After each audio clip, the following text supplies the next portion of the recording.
여우를 피하려다가 호랑이를 만난다는 우리 속담이 있습니다. 나쁜 일을 피하려다가 더 나쁜 일을 만나게 되는 경우를 말합니다. 다윗이 이런 경험을 했습니다.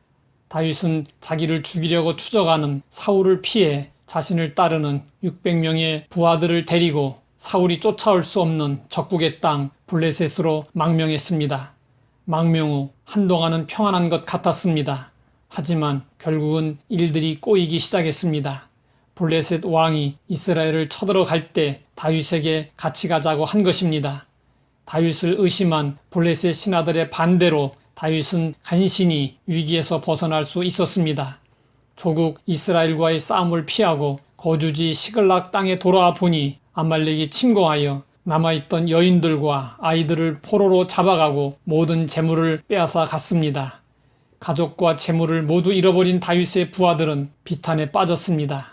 그리고 그 비탄은 다윗을 향한 거대한 분노로 돌변했습니다.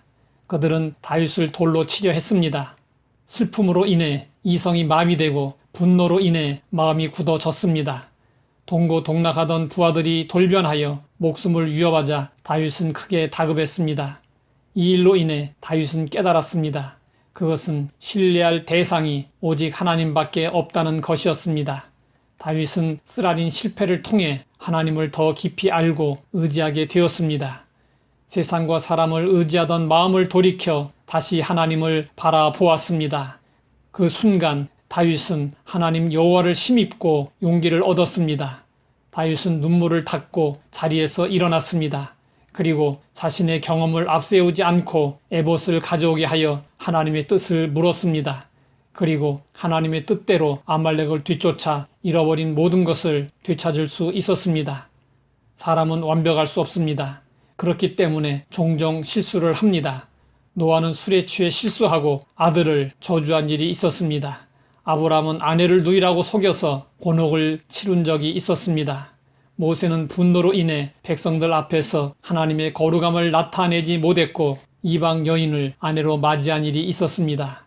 다윗도 이스라엘의 왕이 될 사람으로서 적국 블레셋으로 망명하는 실수를 했습니다.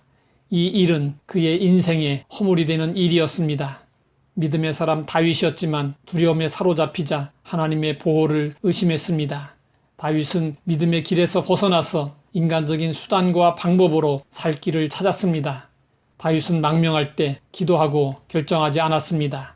기도했다는 내용이 없습니다. 우리도 어렵고 힘든 상황에 몰리면 얼마든지 다윗과 같은 실수를 할 수 있습니다. 물고기가 물속에 자기를 잡아먹으려는 큰 고기가 있다고 그것을 피해 물 밖으로 나온다면 그것은 더 위험한 일입니다. 아무리 힘이 들고 어려워도 믿음의 길에서 벗어나면 안 됩니다. 사람들이 갖고 있는 가장 큰 교만은 하나님 없이도 잘 살 수 있다는 생각입니다. 이성봉 목사님이 쓴 찬송시 중에 이런 가사가 있습니다. 물을 떠난 고기가 혹시 산다 하여도 예수님을 떠난 심령은 사는 법이 없어요. 우리는 어떤 상황에서도 오직 주님만 사랑하고 주님 안에 거할 수 있어야 합니다. 혹시 실수를 할지라도 우리는 신앙 안에서 지혜롭게 어려움을 극복할 수 있어야 합니다. 하나님 아버지, 우리가 실수할지라도 버리지 않으시고 은혜 베푸시는 것을 알게 하시니 감사합니다. 그 어떤 상황에서도 절망하지 않고 주님 안에 거하며 주님만을 의지하는 가운데 믿음으로 승리하게 하옵소서. 예수님의 이름으로 기도드립니다.